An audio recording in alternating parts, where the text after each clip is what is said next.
ఇక్కడ 700 శ్లోకాలతో కూడినటువంటి అమ్మవారి చరిత్ర.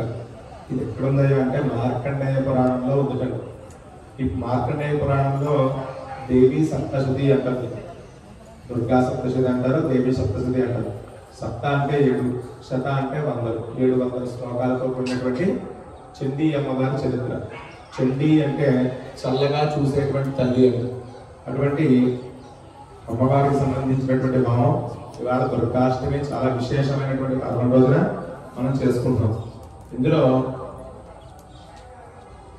మహాకాళి చరిత్ర మొట్టమొదటి చరిత్ర, మహాలక్ష్మి చరిత్ర మధ్యమ చరిత్ర, మహాసరస్వతి చరిత్ర ఉత్తమ చరిత్ర. మొత్తం 3 చరిత్రలు కింద ఉంటాయి. 13 అధ్యాయాలు ఉంటాయి.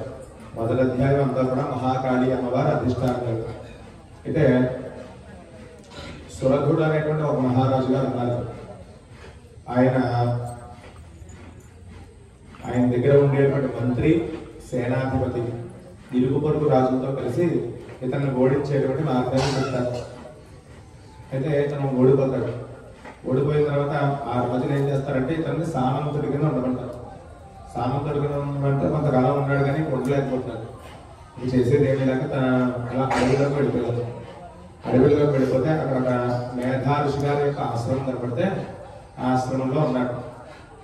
అయితే ఇలా కొంతకాలం గడిచాక ఇంకొక అతను కనిపించారు. అతని పేరు సమాధి. సమాధర్నామ వైశ్యం ధరిణాంకులే అంటే సమాధి అనేటువంటి ఒక షావుగారు మంచి ధనవంతుడు ఉన్నటువంటి కులంలో ఉన్నాడు. అయితే అతను సంపాదించినంత కాలం భార్యాపిల్లలు చాలా బాగా చూస్తున్నారు. ఎప్పుడైతే అతను సంపాదించలేకపోయాడో, ఎప్పుడైతే అతనికి అనారోగ్యం వచ్చిందో అప్పుడు అతన్ని ఇంట్లోంచి గెట్టేశారు భార్యాపిల్లలతో. గెట్టేస్తే అతను కూడా చేసేది ఏమిలాక అలా తిరుగుతూ ఈ యొక్క మేధాఋషి గారి యొక్క ఆశ్రమానికి చేరుకున్నారు. చేరుకున్నటువంటి వీళ్ళిద్దరూ కూడా ఏం చేస్తారు, ఒకరి కష్టాలు ఒకరికి చెప్పుకున్నారు. చెప్పుకున్న తర్వాత వాళ్ళిద్దరూ కూడా అనుకున్నారు, ఇంతకాలం అయింది కదా మనం ఇక్కడికి వచ్చి, అయినా కూడా షావుకారు అనుకున్నట్టు మా ఇంటి మీద నాకెందుకు భ్రాంతి పోలేదు, వాళ్ళే నన్ను వద్దనుకున్నారు కదా, అలాగే రాజ్యంలో ప్రజలు ఎలా ఉన్నారో లేదా రాజ్యాన్ని సరిగ్గా పరిపాలిస్తున్నారో లేదా అని రాజుగారు వీళ్ళిద్దరూ కూడా ఆలోచనలోనే ఉన్నారు. అంటే ఇలా అయితే మన ఇద్దరికి తెగదిది, అక్కడ ఉండేటువంటి మేధాఋషి గారిని అడుగుదామని చెప్పి ఆయన దగ్గరికి వెళ్ళి, అయ్యా మేమిద్దరం కూడా చాలా జ్ఞానవంతులం, మాకు ఇంత జ్ఞానం ఉంది కూడా మేము ఎందుకు ఈ భ్రాంతిలో బతుకుతున్నాము, ఇంకా వచ్చింది సంవత్సరాలైంది అయినా కూడా మాకు ఎందుకు ఈ భ్రాంతి పోవట్లేదు అని అడిగితే అప్పుడు అక్కడ ఉండేటువంటి మేధాఋషి చెప్తున్నట్టు, మీకు తెలిసిన జ్ఞానం ఎంతో చెప్తాను కదంటే, మీకు ఏం తెలుసు అసలు జ్ఞానం అంటే ప్రతి ఒక్కరు అన్నీ నాకే తెలుసు అనుకోవడం చాలా తప్పు. మీకు తెలిసింది కొంచెమే, తెలియదు కొంటుంది, అంతే కదండి. ఇప్పుడు చదువైనా అంతే కదా, నేను చదువుకున్నది కొంచెం, కానీ చదువుకోవాల్సింది ఇంకా కొంటుంది. అలాగా ప్రతి ఒక్కరికి మనకు తెలిసింది ఆవగించి మాత్రమే. అయితే అసలు ఈ జగత్తంతా కూడా ఒక మాయ చేతిలో బతుకుతుందయ్యా, ఆ మాయలో మనం బ్రతుకుతున్నాం అంతే తప్ప ఇదేది కూడా ఇదేది మనకి శాశ్వతమైనటువంటిది కాదు. ఈ ప్రపంచం మనకి శాశ్వతం ఏమీ కాదు. కొంతకాలం వాడుకోవడానికి ఈ యొక్క శరీరం మనకు వచ్చింది. ఎప్పుడు పుట్టినప్పటి నుంచి మరణించేంత వరకు మాత్రమే ఈ శరీరం మనది. తర్వాత శవం అంటారు, అప్పుడు మనం ఉండవు దీంట్లో. కానీ ఆత్మ అనేటువంటిది శాశ్వతంగా ఉంటుంది. అసలు ఈ మాయ గురించి మీకు చెప్తాను కదండి అని చెప్పేసి ఆ మాయ గురించి చెప్పుకుంటూ వస్తున్నట్టు మేధార్షి గారు. ఎలాగంటే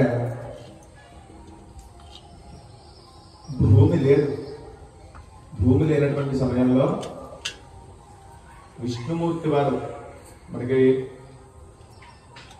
సృష్టికారకుడు బ్రహ్మగారు, స్థితికారకుడు విష్ణుమూర్తి, లయకారకుడు పరమేశ్వరుడు, తెలుసు కదా మీకు.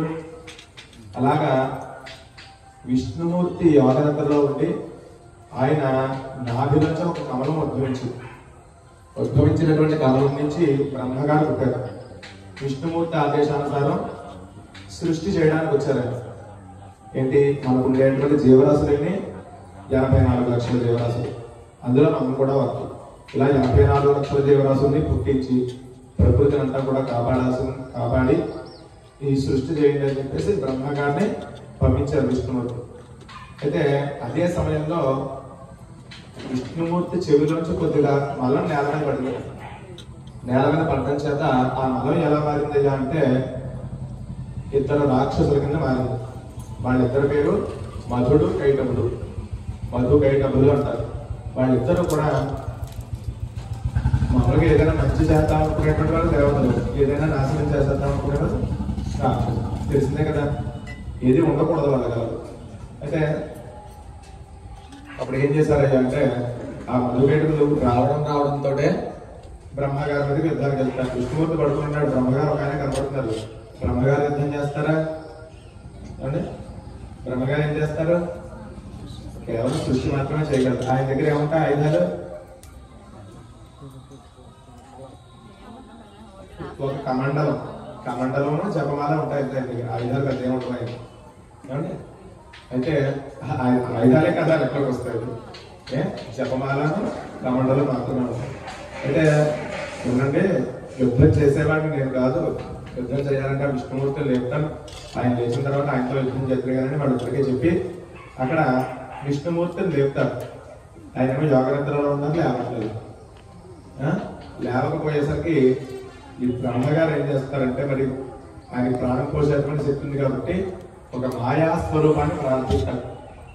అంటే ఎలాగంటే మనకి తెలిసిన విధానం, పూర్వం పరకాయ ప్రవేశం కొన్ని సినిమాలు వచ్చేవి.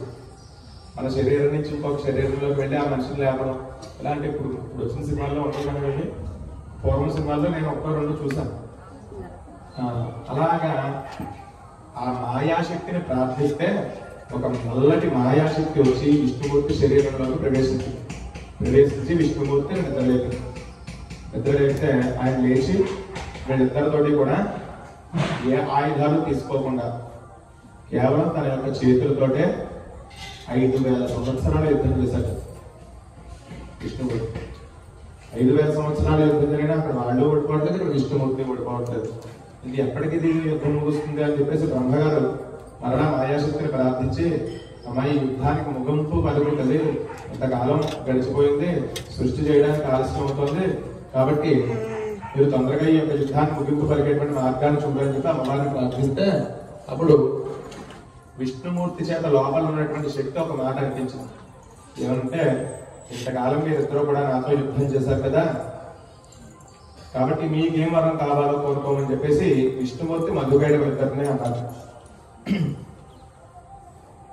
రాక్షసులు ఎలా అవుతారో తెలుసా అండి? వాళ్ళకి కామ, క్రోధ, లోభ, మోహ, మద, మాత్సర్యాలు ఉన్నవాళ్ళే రాక్షసులు. అయితే వీళ్ళిద్దరూ కూడా ఏం చేశారట, నువ్వు ఒక్కడే ఉన్నావు,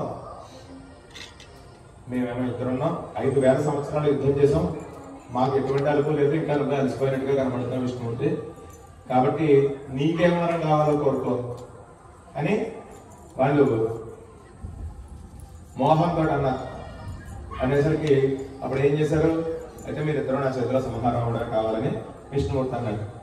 కానీ మరి వీళ్ళకి వరం ఉంది, పుట్టడంతోనే రాక్షసులు ఎక్కువగా పరమేశ్వరుని ప్రార్థించి వరాలు పొందొస్తారు.